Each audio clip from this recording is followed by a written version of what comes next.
Itu dia hasil tangkapan kita yang kelima. Kerapu batu. Itu dia. Saksikanlah keganasan kerapu batu. Ya. Ganah.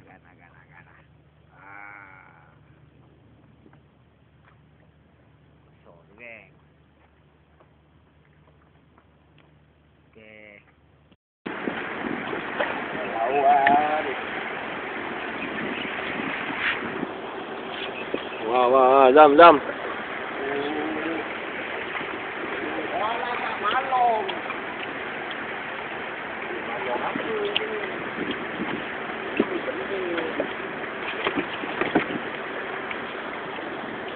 Angkat, belin ke malung.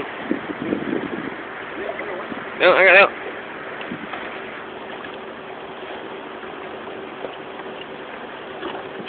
Tepik mulu dulu, bro.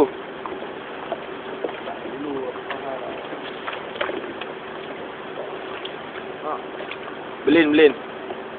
Belin. Apa tu belin?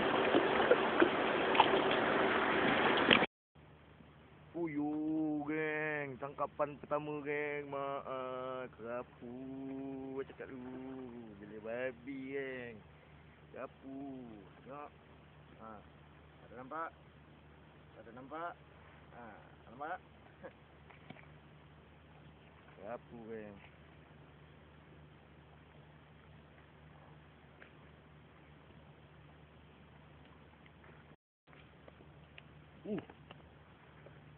Kerapu lagi. Alamak, ai. Itu dia tangkapan kerapu yang keempat. Dengan besi-besi sekali aku angkat. Tu dia. Dengan besi-besi sekali. Dia ingat dia nak menyorok kat sana. Aku ingat berat apa benda ni. Rupa dengan berat-berat besi sekali angkat. Kerapu lagi, geng. 4. Ganas. Rugi Mak Zin tak nak ikut. Sorry ya Zin. Nampaknya aku makan kerapu dulu lah. Nampaknya trip kita pada kali ni kita cuma dapat menghasilkan 4 ekor kerapu. Dan tembal pipi. Kita tengok tembal pipi ke bukan? Nampak gaya macam tembal pipi.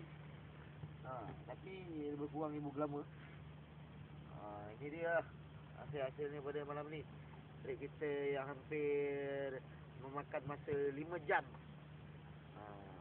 Itu dia. Okey. Kita berjumpa di lain waktu, di lain hari. Okey, salam.